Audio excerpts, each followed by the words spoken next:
um cenário de bastante regulação e acordos e tratados sobre mudanças climáticas, né? Isso aqui nesse slide a gente tem alguns marcos, começando com a Rio 92, mas depois a assinatura do Protocolo de Kyoto em 1997 e mais recentemente o acordo de assinatura do Acordo de Paris em 2015, né? Que foi um marco aí para a regulação desse tema a nível global e que estabelece uma série de, a partir dele foram estabelecidos uma série de compromissos, começando em 2020 para as futuras décadas.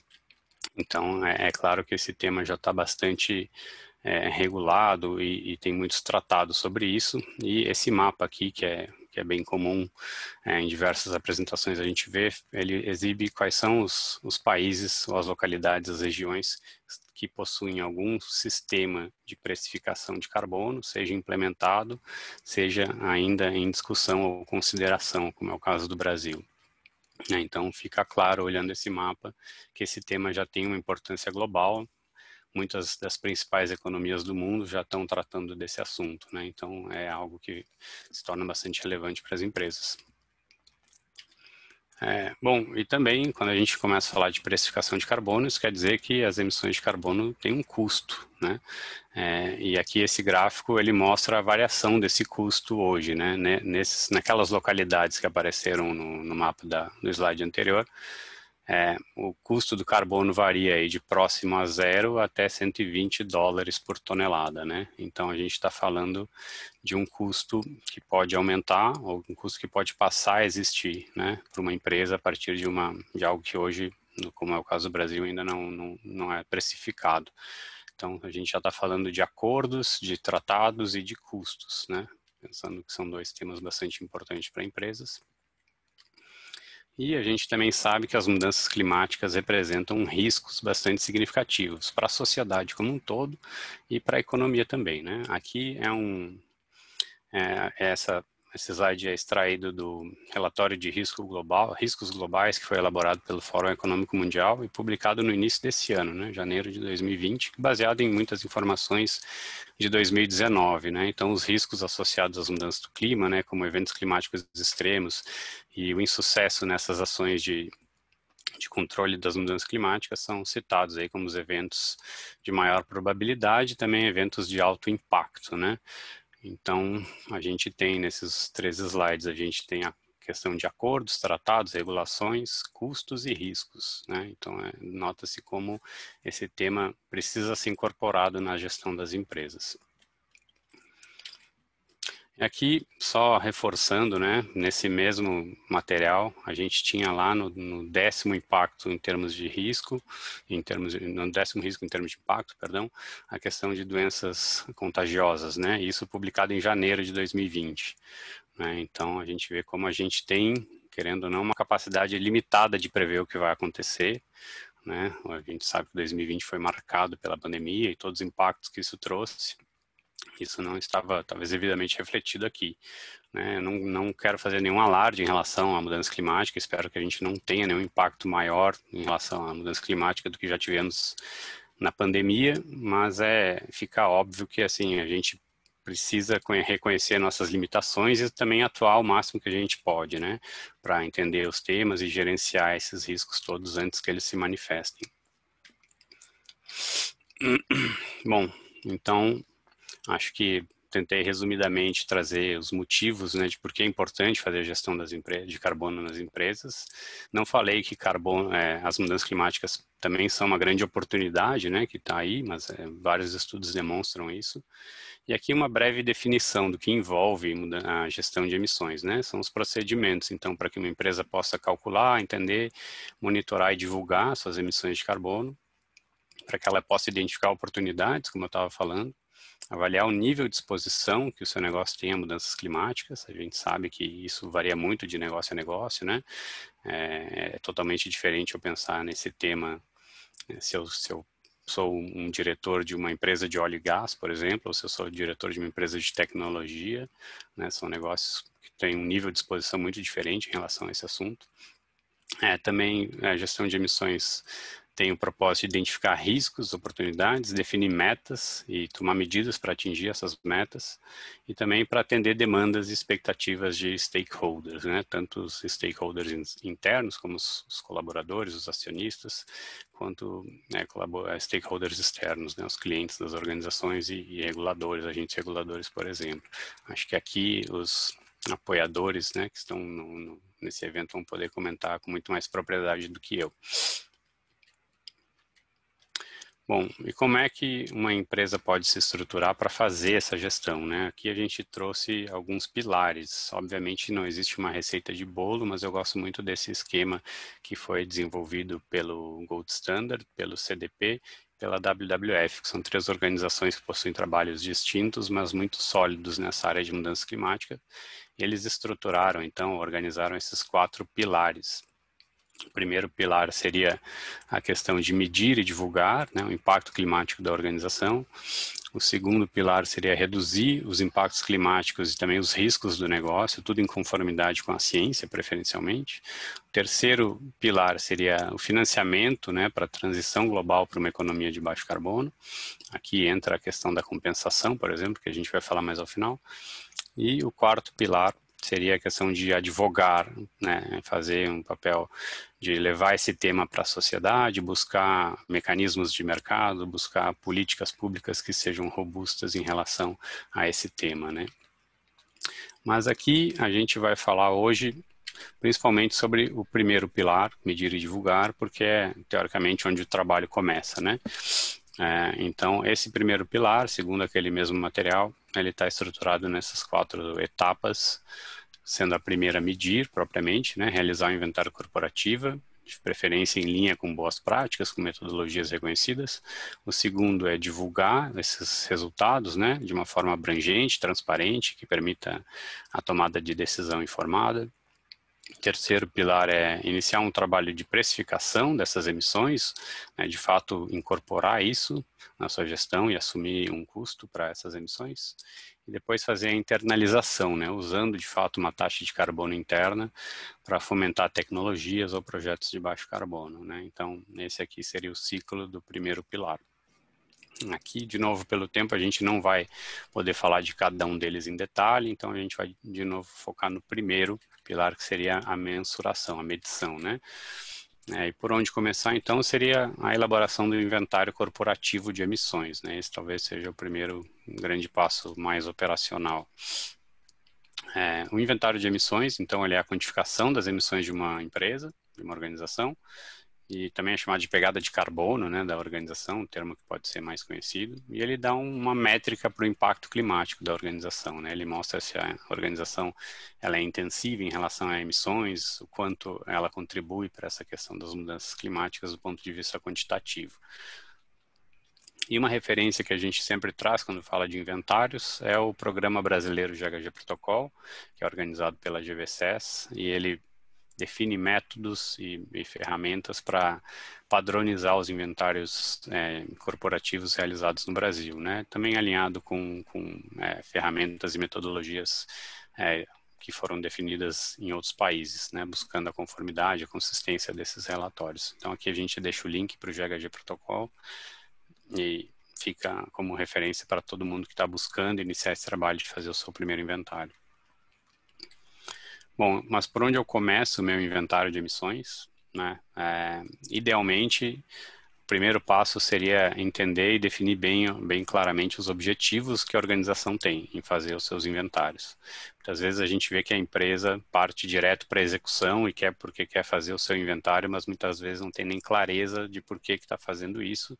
Então, é importante que a empresa reconheça seus objetivos de médio prazo, ou de curto prazo e até de longo prazo, né? Se no início existe uma demanda específica para entregar aquela informação para algum financiador ou para algum cliente, ou se é algo que vem como um interesse da organização, uma missão da organização associada a um programa de sustentabilidade. Isso tudo ajuda a moldar o trabalho.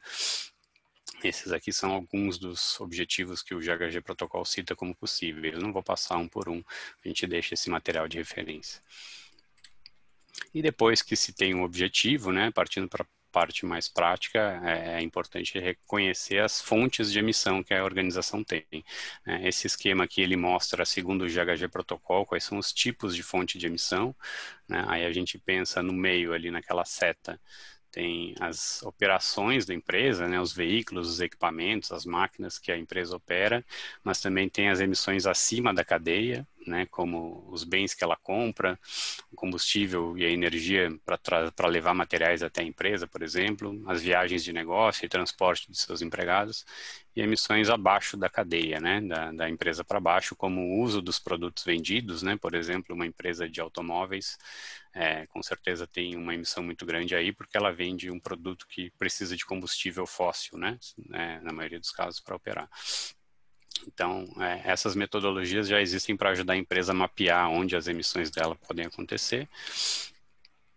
E depois tem a parte de calcular as emissões, né, que hoje, assim, tentando desmistificar um pouquinho, e sempre surge uma dúvida para quem começa a fazer inventário, né? Eu preciso medir a fumaça que sai na chaminé da minha empresa, ou preciso medir o escapamento dos carros da minha empresa. Não, hoje já existem ferramentas, metodologias. Aqui é um print da planilha, da ferramenta de cálculo que o GHG Protocol disponibiliza. Então você consegue fazer esse cálculo a partir de dados de atividade, dados que a sua empresa teoricamente tem ou consiga levantar, né? Como o consumo de combustível, por exemplo. E aí com fatores de emissão e essas ferramentas, você, a partir de um dado que você tem, você consegue chegar na emissão, né? Então isso torna o processo mais simples. É claro que eu estou simplificando demais, mas a lógica é essa, né? Já existem ferramentas para facilitar esse caminho. Agora, uma vez que a empresa finaliza o seu inventário, ela deveria divulgar essas emissões, né? A gente deixa aqui como referência o CDP, que é uma organização global que atua na divulgação de impactos ambientais, além de carbono, mas também carbono, e ela tem uma atuação junto a cidades, estados, governos regionais e empresas, né? Uma das principais atividades é um formulário que eles enviam para que as empresas possam reportar não só suas emissões, mas como elas fazem para gerenciar essas emissões, que medidas elas tomam, que metas elas têm ou ainda não têm. E o registro público de emissões, que está associado ao Programa Brasileiro de GHG Protocol, que é uma ferramenta que disponibiliza o acesso aos inventários de todas as organizações que participam do programa, né? Então lá você consegue visualizar as emissões de muitas organizações do Brasil. E, além disso, eu coloquei aqui os relatórios anuais que as empresas, né, nesse caso as 3 empresas participantes, já incorporam há bastante tempo essas emissões, juntamente com os seus outros resultados, né? Sejam resultados sociais, resultados econômicos, os inventários de emissão estão reportados sempre nesses relatórios. É uma maneira bem transparente e bem aceita no mercado de divulgar essa informação. Bom, acho que da parte da teoria foi isso. Claro que tem um universo ainda, né? Mas agora eu passo a palavra aqui para o Eduardo, para ele nos contar um pouquinho de como foi, então, a trajetória das lojas Renner, fazendo essa gestão das emissões, né, até hoje, e onde foram concentrados os esforços da empresa para fazer redução e mitigação das suas emissões de gás de efeito estufa. Por favor, Eduardo, se puder comentar. Legal, Thiago. Obrigado pela pergunta. Mais uma vez agradecer a iniciativa e o convite. Uma oportunidade bastante interessante para todos nós, né? Debater um tema super relevante, poder trazer e compartilhar os valores aí do que a gente aprendeu em termos de experiência, né? Então é bastante gratificante estar participando dessa mesa aí com os nossos parceiros do programa Compromisso com o Clima. Bom, como começo, é importante eu trazer a base estratégica da nossa atuação para mudanças climáticas, que está orientada pela condição da sustentabilidade ser um dos nossos valores corporativos, e está presente na nossa proposta de valor, né, dentro da proposta de valor da companhia. A gente tem, então, uma crença muito forte de que cuidar das pessoas, dos nossos colaboradores, do meio ambiente, né, dos nossos parceiros, fornecedores, da sociedade como um todo é prioritário dentro das nossas atitudes e tomadas de decisão mesmo do negócio, né? Assim, a gente conceituou a sustentabilidade na companhia, nomeando, né, o conceito Remoda Responsável, que é por onde a gente materializa toda a nossa gestão de sustentabilidade, né? Para o tema de gestão de emissões, olhando a nossa trajetória, o começo de tudo foi lá atrás, né, Tiago? De fato, a nossa jornada, ela iniciou em 2010, com a realização do nosso primeiro inventário de emissões, né, de gás de efeito estufa. Nesse mesmo ano, a gente foi convidado a participar do Índice de Carbono Eficiente da B3 e também, no mesmo ano, a gente respondeu o CDP, como tu trouxe aí dentro do arcabouço final da tua apresentação, né? Concomitante a isso, a gente também tornou público, né, todo o nosso inventário, toda a construção do nosso inventário e resultados, através do registro público do GHG, né? Então, a gente entendeu naquela época como de fundamental importância dar a máxima transparência nesse nosso início de jornada e, de fato, poder engajar todos os nossos stakeholders no tema. Esse foi o principal fator, né, naquele momento, para a gente tornar público, né? Naquela época, não tínhamos ainda todas as bases formadas da gestão ambiental, das nossas operações. Então, de fato, foi nosso primeiro passo, primeiro step. E a mobilização interna que a gente realizou na busca e compilação dos dados e informações para o cálculo de emissões plantou uma semente que rapidamente semeou e fez com que a gente conseguisse ativar de forma muito mais rápida os demais passos para a construção da nossa jornada de sustentabilidade, né? A partir daí, não paramos mais, foi de fato um grande viabilizador e motivador, né? O primeiro passo do inventário. Depois desse primeiro inventário de emissões em 2010, na sequência a gente iniciou a compra já de energia renovável no Mercado Livre, né? Também o nosso primeiro passo para a transição de matriz energética, indo para fontes renováveis, né? E de baixo impacto. 2014 fizemos a nossa primeira neutralização de emissões, né? Na sequência, a gente entendeu de fundamental importância olhar com bastante criticidade o ciclo de vida do nosso produto. Então, a gente iniciou o primeiro ACV, avaliando a pegada de carbono da nossa calça jeans. No seguinte passo, em 2017, a gente se tornou carbon free, então a gente neutralizou 100% das nossas emissões referentes ao ano anterior, né? E também começamos a reportar ao CDP toda a nossa estratégia de mudanças climáticas, tá? A gente veio ampliando muito a nossa atuação ao longo dos anos, né? Incorporando cada vez mais a agenda climática no planejamento estratégico da companhia por meio da nossa área de sustentabilidade. A viabilização da nossa estratégia de sustentabilidade ela foi dividida em 4 frentes de atuação. Um dos pilares ele direciona esforços para a consolidação de uma gestão cada vez mais eficiente e de nossas operações, né, e dos nossos parceiros, não só olhando aí aquilo que a gente de relevância tem, né, dentro do nosso processo interno, tá?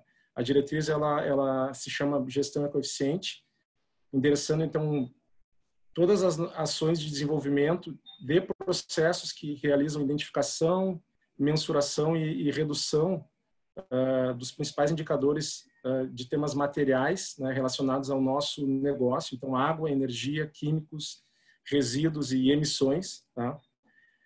Com isso a gente consegue entender uma estratégia assim bastante integrada, né, e olhando com foco para mitigação das nossas emissões, a gente está focando muito em limpar a nossa matriz energética, utilizando realmente fontes de energia renovável e de baixo impacto, tá?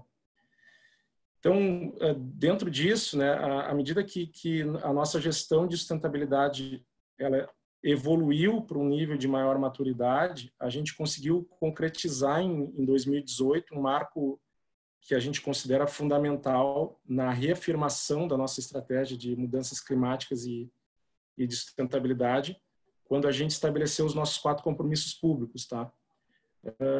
Esses compromissos públicos, na verdade, 2 deles, tá, estão relacionados diretamente a emissões. Os 2 primeiros estão relacionados à compra de matéria-prima e produtos menos impactantes. O segundo é buscar a certificação socioambiental de toda a nossa cadeia de fornecimento nacional e internacional. E os 2 finais que estão relacionados a emissões é a gente ter 75% de todo o nosso consumo corporativo de energia proveniente de fontes, né, renováveis de baixo impacto e reduzir em 20% as nossas emissões absolutas de gás carbônico, né? Então, com base no inventário de 2017. Eles foram, de novo, né, reforçando importantíssimos, né, estabeleceram desafios de uma forma bastante transversal aos nossos processos de valor, como eu costumo dizer, e com uma correlação direta a todas as nossas diretrizes, pilares de sustentabilidade. E aí, obviamente, está dentro disso a nossa estratégia de emissões bastante contemplada, né?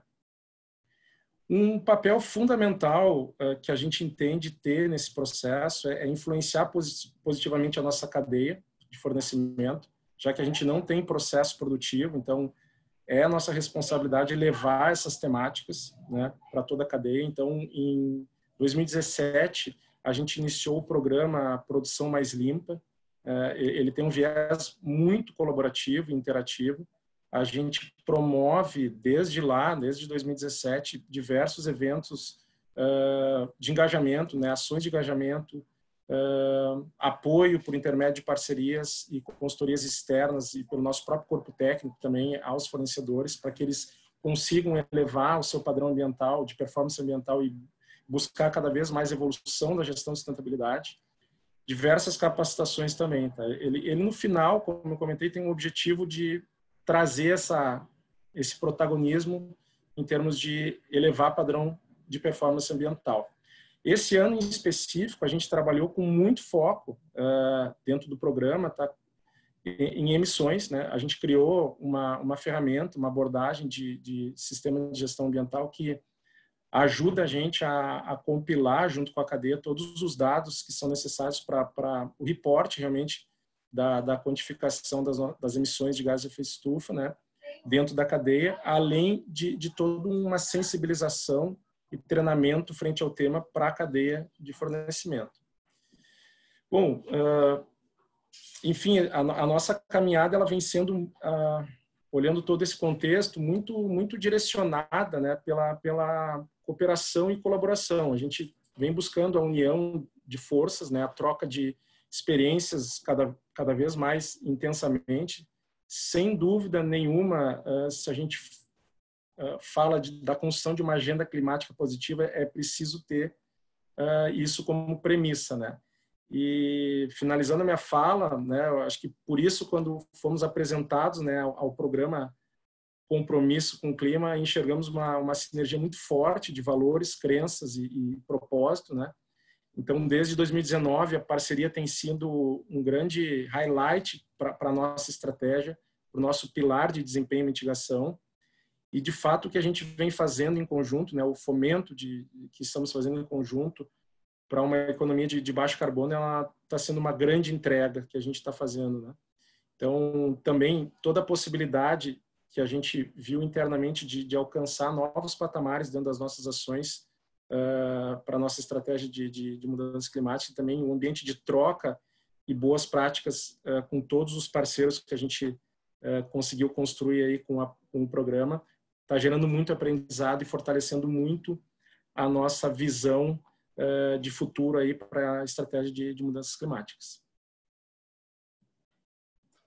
Ótimo, nossa, obrigado, Eduardo. Muito bom poder conhecer um pouco mais, né, do trabalho da Renner, que é, como você comentou, né, é uma jornada que traz muitos aprendizados. A gente que atua assim, auxiliando as organizações, muitas vezes não tem essa visão, né, desse trabalho, como conduzir com outras agendas de uma maneira positiva e considerando a cadeia, né, de fornecimento, que é um grande desafio mesmo para as grandes empresas, conseguir envolver seus parceiros de negócio nesse tema, né? Porque as grandes empresas conseguem ter uma maturidade, equipes mais dedicadas para esses assuntos do que empresas menores, imagino. Mas para falar desse tema de envolvimento dos fornecedores, eu queria trazer agora a Thaís. Thaís, se você puder comentar então sobre o trabalho que a MRV vem fazendo, né, desenvolvendo aí com seus fornecedores, seus parceiros de negócio em relação a mudanças climáticas e gestão de emissões. Você pode comentar um pouco com a gente, por favor? Claro. Eu queria saber, eu estou liberada para poder apresentar? Colocar a apresentação? Eu vou parar aqui, aí você pode... Pronto. Veja se você consegue agora, por favor. Agora eu consigo. Ótimo.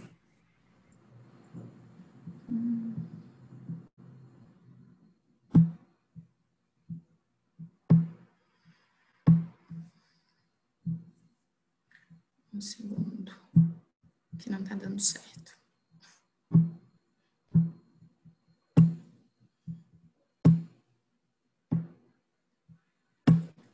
Acho que agora você vai conseguir. Eu tinha pausado sem querer. Pronto, desculpa. Tudo bem. Gente, eu vou apresentar para vocês aqui bem rápido o contexto da MRV em relação às mudanças climáticas hoje, para vocês entenderem como a gente chegou no planejamento para os nossos fornecedores. Bom, a MRV tem um impacto muito grande, muito forte no Brasil. 1 em cada 150 brasileiros moram no Brasil, a gente está presente em quase todos os estados. Então, a gente tem um alto potencial de responsabilidade e de conseguir chegar em vários fornecedores e clientes devido onde a gente está presente no país, né? Nos estados e cidades.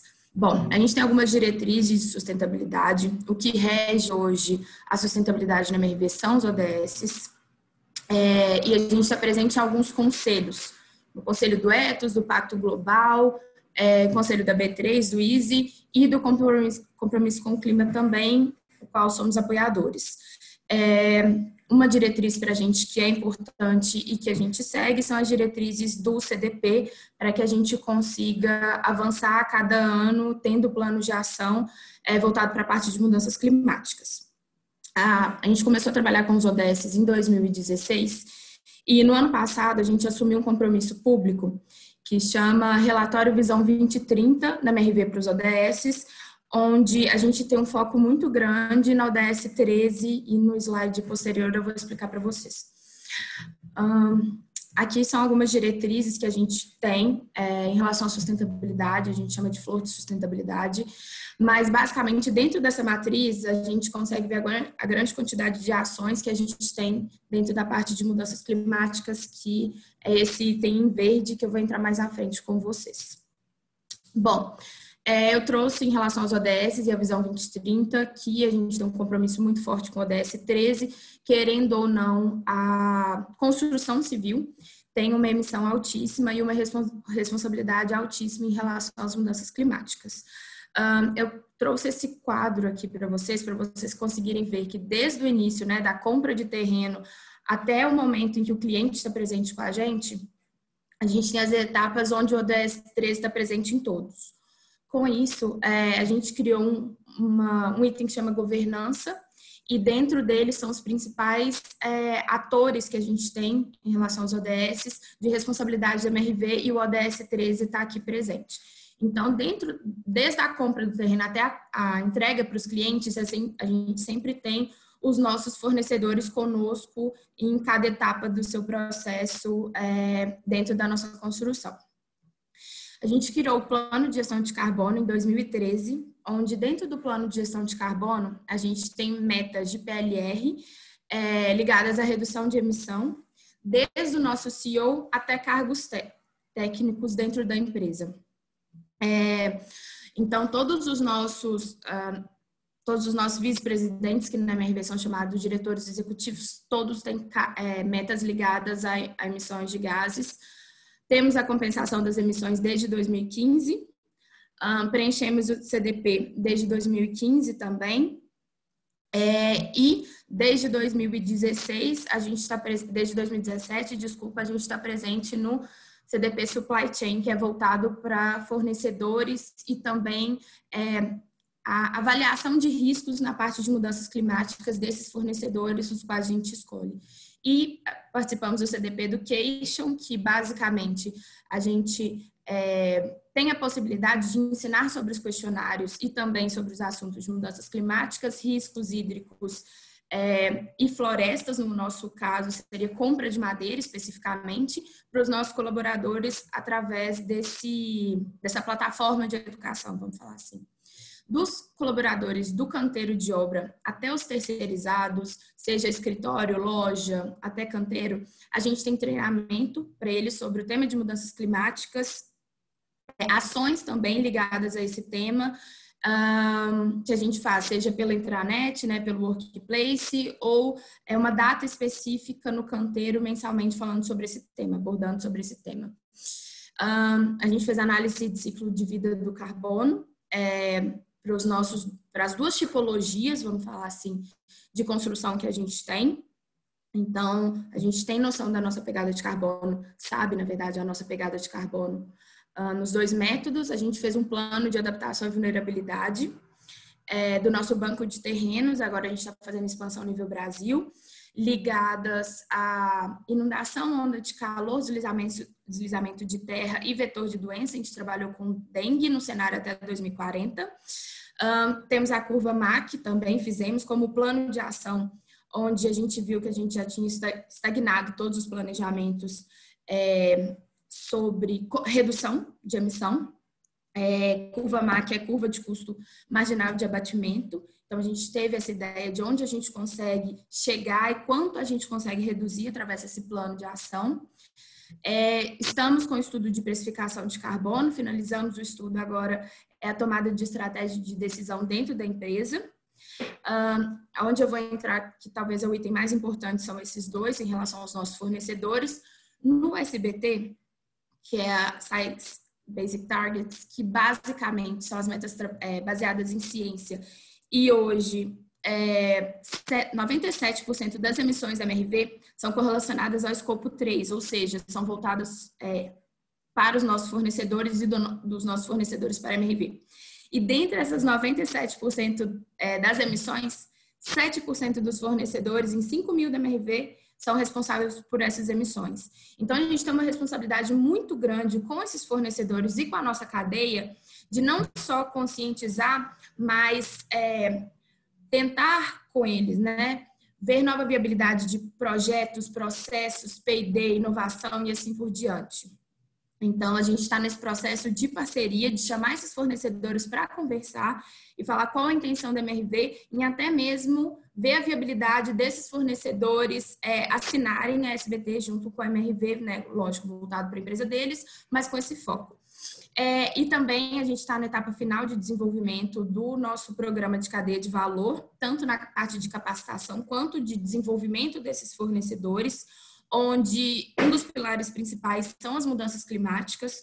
O intuito é fazer com que eles entendam o que é mudanças climáticas, onde eles podem buscar as reduções, quais são os planos de ação que eles conseguem atingir. E, para isso, a gente tem como intuito principal chamar os nossos principais parceiros, exemplo, Compromisso com o Clima, o Instituto Ecos, para poder conscientizar esses fornecedores, usufruir da plataforma do Compromisso com o Clima, eles entenderem a responsabilidade não só do programa, mas do papel deles nessa redução de carbono e quanto isso é urgente. Bom, vou passar aqui bem rapidinho. Desde 2015, a gente compensa as nossas emissões referente ao escopo 1 e o escopo 2, assim como eu trouxe para vocês. Recebemos o certificado de comprovação das emissões, todas têm, das compensações, todas têm rastreabilidade. A gente tem um software voltado só para mudanças climáticas, onde a gente contém mais de 5.500 indicadores dentro desse software.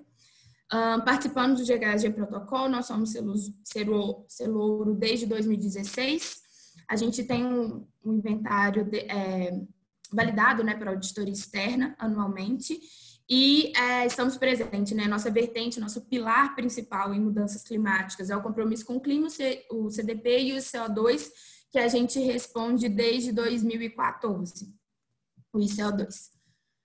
Bom, entrando na nossa parte de cadeia, alguns itens eu falei anteriormente, mas basicamente a gente tem pré-requisitos para compras sustentáveis, a gente tem um software que chama, estamos em fase de transição que chama Ariba, e hoje, especificamente, se esses fornecedores não preenchem, né, esses pré-requisitos solicitados, eles não fornecem para a MRV.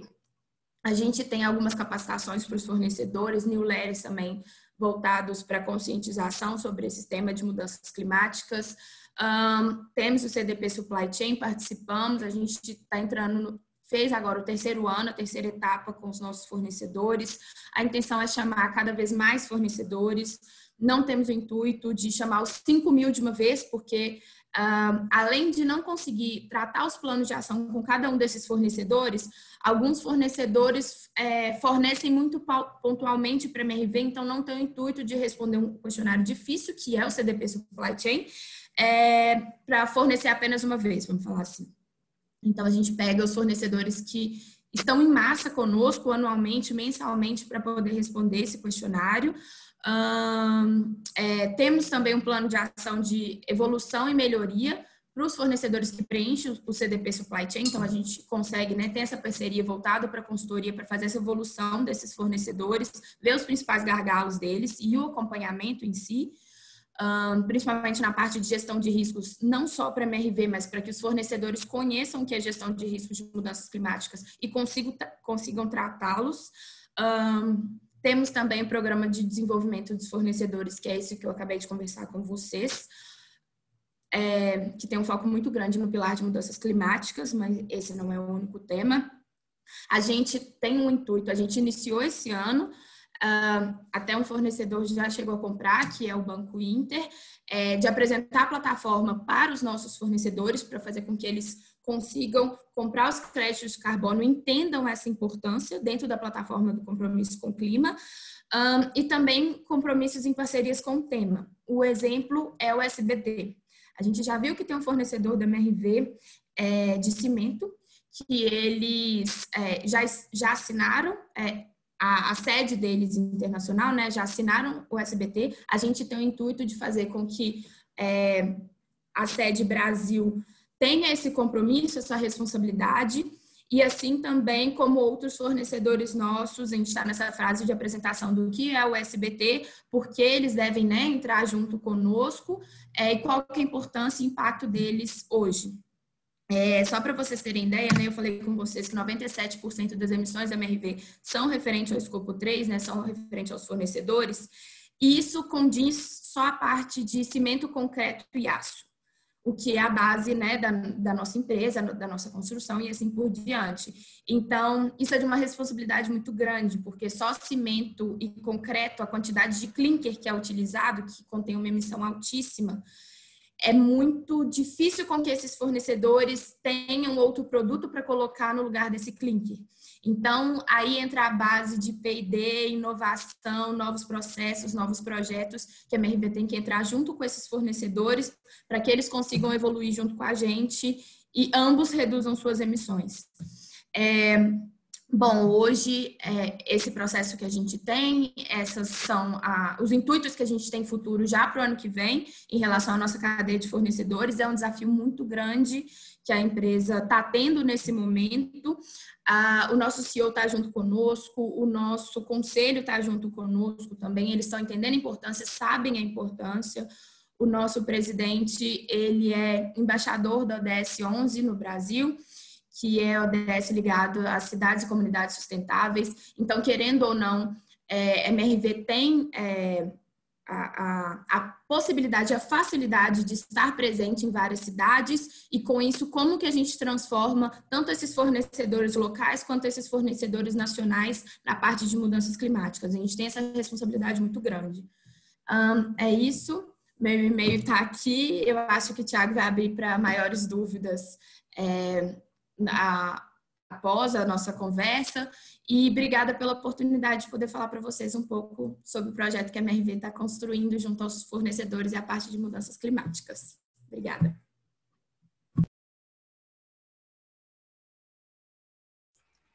Obrigado, Thaís. Muito bom ouvir tanto da Renner quanto da MRV, né, o conjunto de ações e todos os desdobramentos que esse tema teve. Acho que são exemplos muito claros de o quanto se pode avançar nesse assunto e ter benefícios para o negócio, né, associados. A gente fica feliz de poder contribuir nas estratégias de compensação de vocês, né, mesmo que seja um componente apenas do trabalho todos que vocês fazem. A gente fica muito honrado de estar participando desse esforço das empresas que estão participando.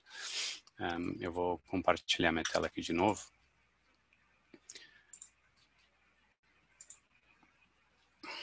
Para a gente poder passar para a próxima sessão. Vocês já estão vendo a minha tela? Obrigado.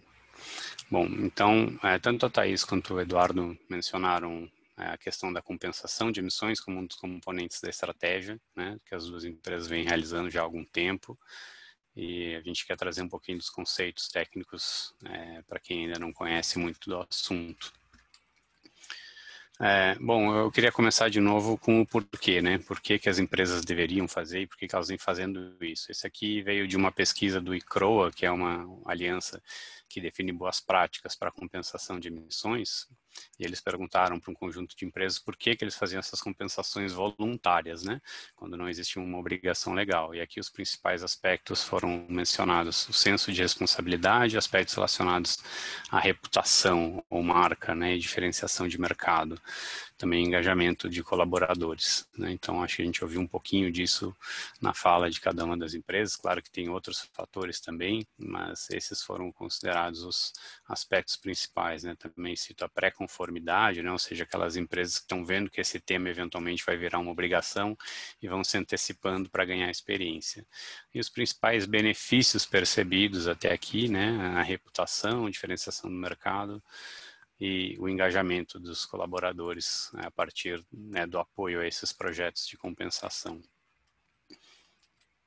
Bom, mas como funciona a compensação, né? A gente tem de um lado um comprador, né, uma empresa que tem emissão no seu negócio, seja de veículos, seja de uso de energia em caldeiras, etc., os prédios, consumo de energia, e essas empresas, uma vez que elas têm o seu carbono quantificado, elas compensam, né? Elas financiam um projeto de carbono, financiam alguma iniciativa que vai reduzir o carbono na mesma quantidade que elas emitem.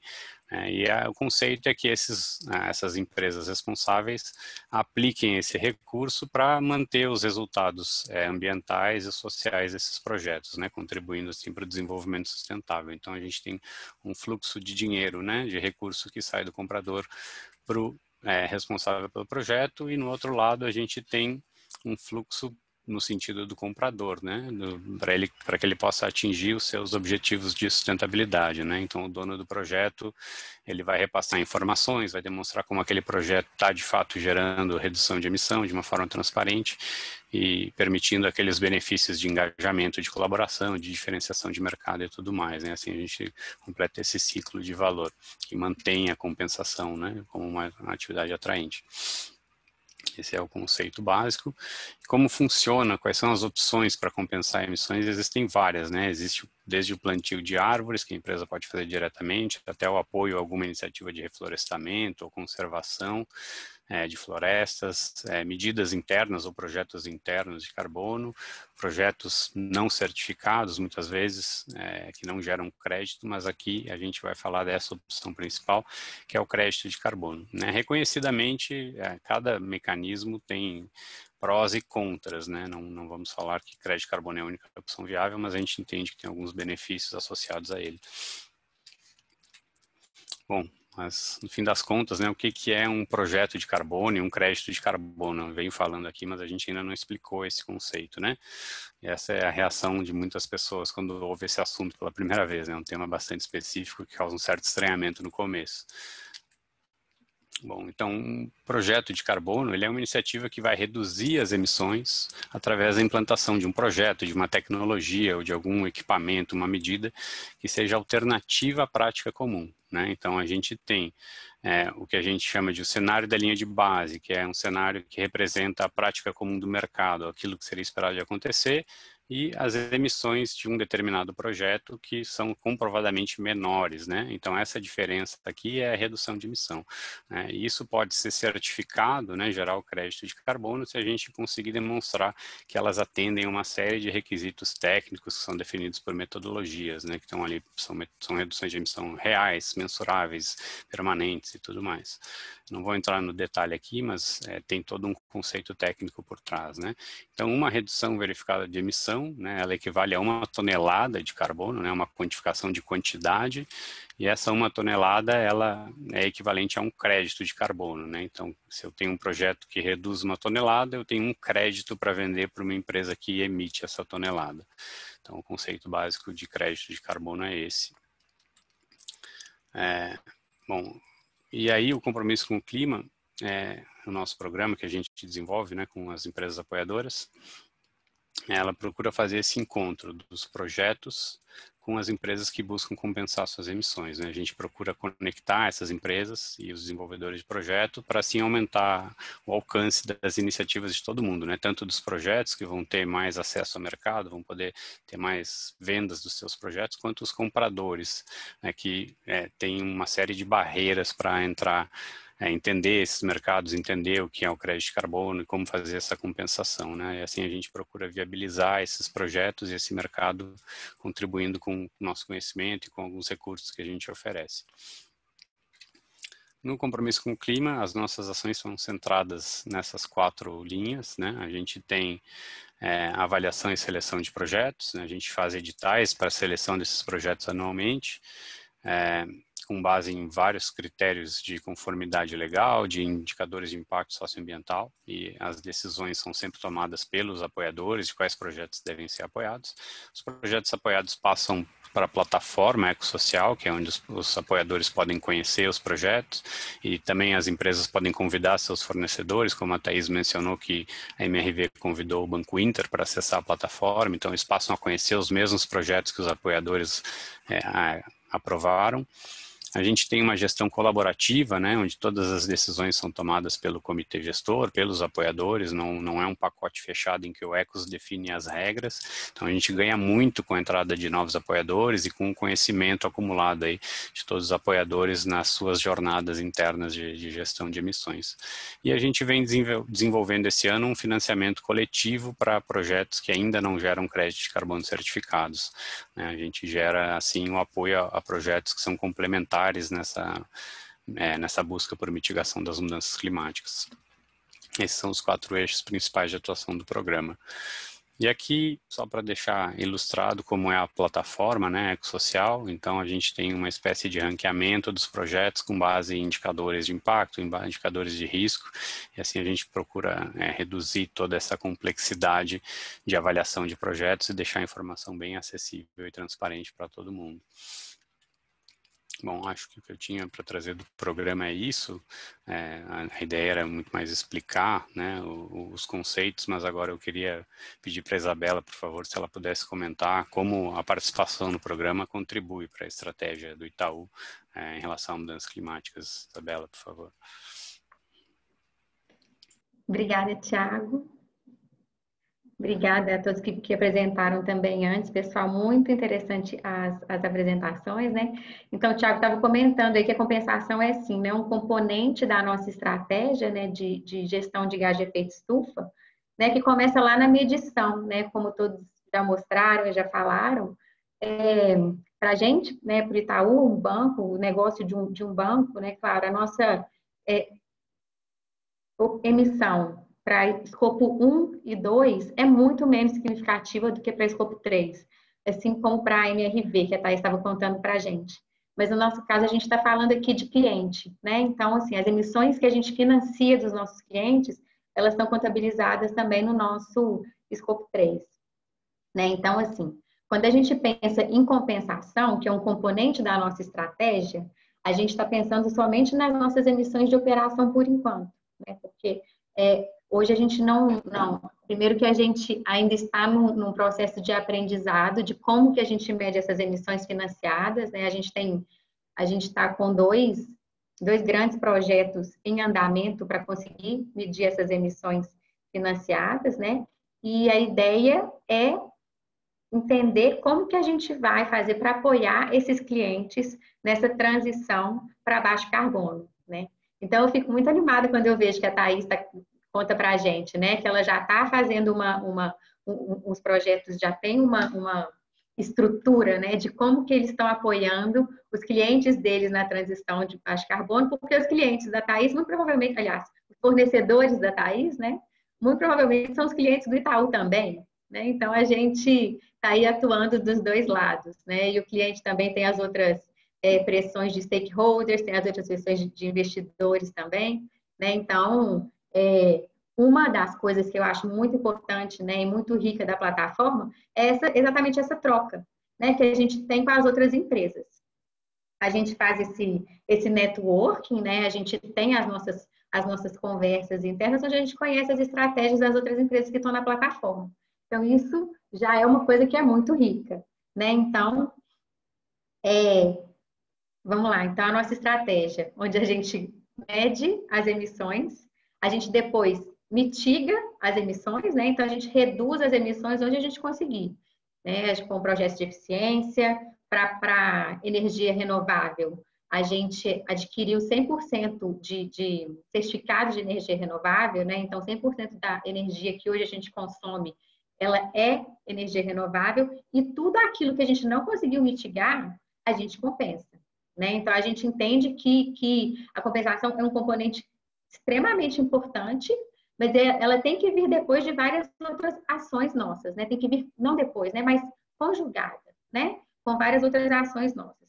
Então, que é essa compra do crédito de carbono que o Thiago brilhantemente já explicou para a gente, né? O que é o crédito e como que a plataforma funciona. E para a gente, para o Itaú, é muito importante ter esse apoio da plataforma, porque é muito trabalhoso fazer, por exemplo, o levantamento dos projetos que estão disponíveis para compra. Então, o levantamento dos projetos, ele é feito via o edital, né? Então, quem gerencia esse edital é o Instituto Ecos, faz a seleção e eles fazem uma análise técnica, uma avaliação técnica extremamente detalhada, extremamente bem feita, né? Apresentam para as empresas da plataforma a análise técnica, os co-benefícios desses projetos, né? Apresentam todos os detalhamentos dos projetos que a gente vê valor. E de acordo com a nossa estratégia, com o que a gente quer, né, até de posicionamento também, a gente escolhe, né, a partir dos projetos já levantados e já analisados tecnicamente pela plataforma, né, a gente faz a nossa escolha, né, de projetos com uma tranquilidade de que eles já passaram por todo esse crivo, né? E além disso, também tem o crivo jurídico, né? A análise jurídica que é realizada pela parceira também da plataforma, né? Pela Matos Filho, que é uma empresa que é reconhecida, né?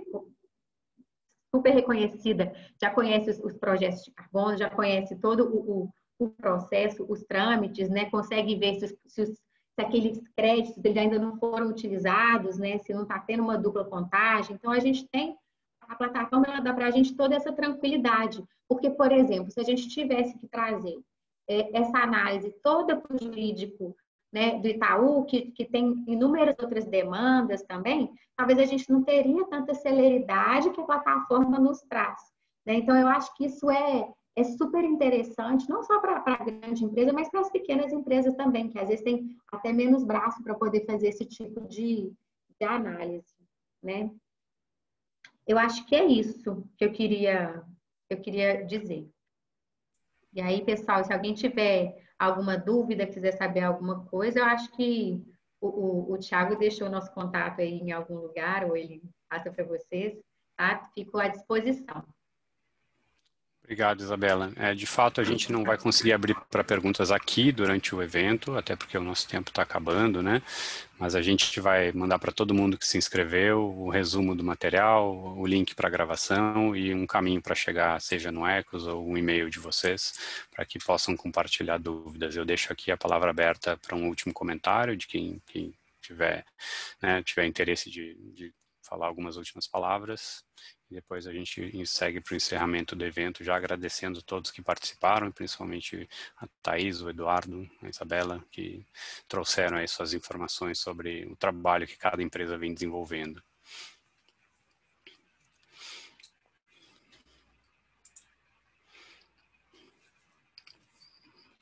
Bom, não tendo mais comentários, eu queria deixar claro que a gente está sempre à disposição, né, para adesão de novas empresas. Como eu comentei no começo, o Compromisso com o Clima, ele é uma rede, então a gente vem sempre captando novos apoiadores. Esse ano a gente teve a adesão da Raia, o João está até aqui na plateia nos prestigiando, a Matos Filho, a Localiza, que aderiu ao programa recentemente. Então, se a sua empresa, né, a sua organização tiver algum interesse de participar, fiquem bem à vontade para entrar em contato. Quanto mais empresas participando, mais rico fica o programa e mais a gente consegue causar um impacto positivo para esses projetos. Deixo os nossos contatos aqui, o nosso site, os contatos do Ecos Brasil. E, como eu falei, todo mundo que se inscreveu vai receber um link com mais informações e as gravações, os materiais que a gente puder disponibilizar. Agradeço a todo mundo e até o próximo evento. Obrigado, pessoal. Até mais. Obrigada, gente. Boa tarde. Obrigada, pessoal. Até mais. Boa Obrigado, tarde. pessoal. Boa tarde.